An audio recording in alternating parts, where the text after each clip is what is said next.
Bom, para a gente entender a transposição das grandes artérias, a gente tem que relembrar como é que é o coração normal. Então, a gente tem aqui o coração normal, o sangue venoso chegando pela cava inferior e a cava superior no átrio direito, passando pela válvula tricúspide, chegando no ventrículo direito, indo para a artéria pulmonar, para então chegar aos pulmões e ser oxigenado.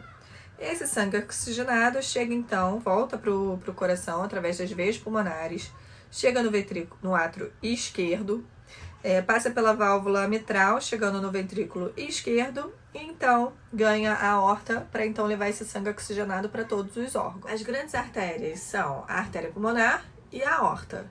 Quando a gente tem a transposição delas, significa que elas estão trocadas de lugar. O que a gente tem, na verdade, então, é a artéria, a aorta saindo do ventrículo direito e a artéria pulmonar saindo do ventrículo esquerdo. E aí o que acontece é que você fica com duas circulações em paralelo em vez de uma circulação contínua. O sangue venoso vem para o ventrículo direito e vai para a aorta, sem passar pelo pulmão.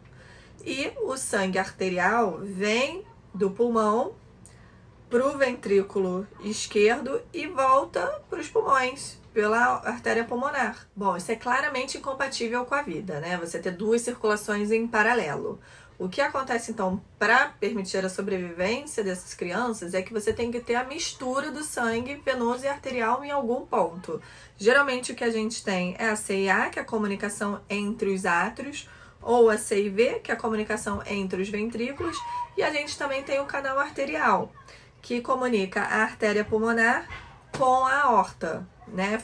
Causando então algum tipo de shunt, que o shunt é o quê? Essa mistura de sangue, essa comunicação entre sistema venoso e sistema arterial.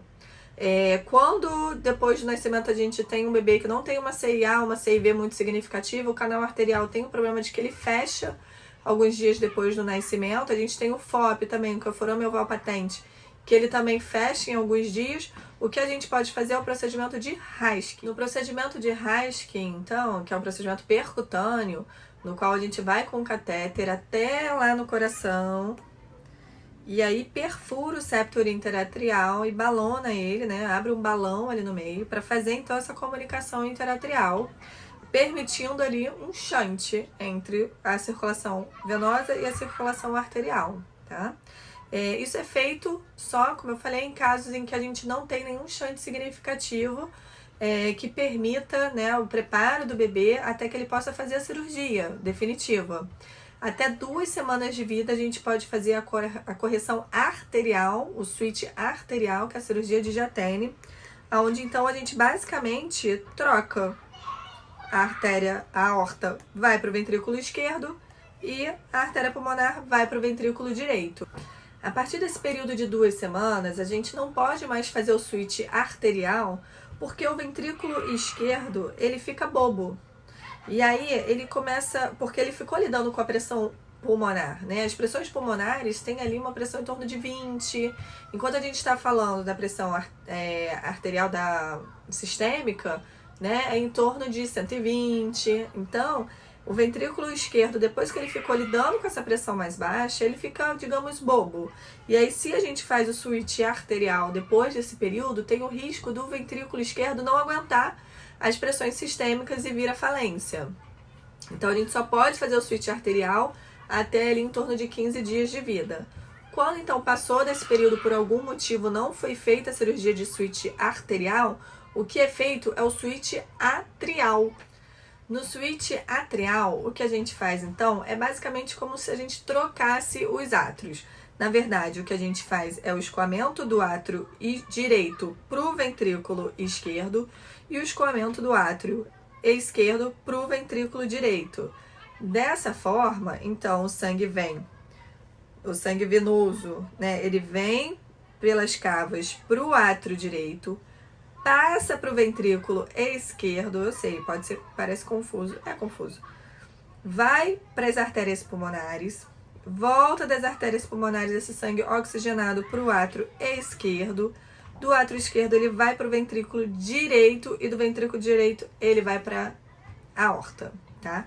Então, dessa forma, o que a gente tem é o ventrículo direito como ventrículo sistêmico. Bom, e problemas de termos o ventrículo direito como ventrículo sistêmico é que o ventrículo direito, ele não é um ventrículo que anatomicamente ele foi criado para lidar com altas pressões. Ele nasceu ali lidando com essa pressão aumentada, ele está se adaptando àquilo ali, mas com a idade adulta, a longo prazo, ele pode evoluir com falência, né? Ele pode começar a ficar fraco e evoluir com disfunção. Então, esses pacientes eles precisam ser acompanhados tanto para ver se não ocorre no futuro uma disfunção, uma estenose desses neoátrios, né? Que é o que a gente chama nessas rampas que escoam de um átrio pro ventrículo contralateral, né?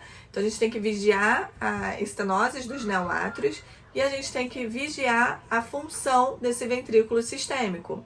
Esses pacientes com frequência também evoluem com distúrbio do ritmo do coração, da parte elétrica do coração, dando algum defeito ali na parte elétrica, né? Normalmente o que a gente tem é o nódo sinoatrial, aqui no átrio direito, gerando o estímulo inicial elétrico, que se propaga então pelos átrios, chega ao nódo atrioventricular e se propaga aqui para os ventrículos.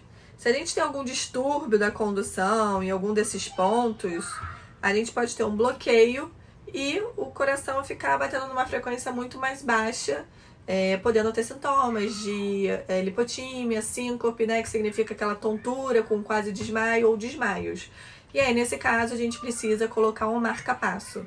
Então, é outra coisa que a gente precisa vigiar nesses pacientes com transposição das grandes artérias. Acho que foi um resumo bem resumido. Espero que vocês tenham gostado.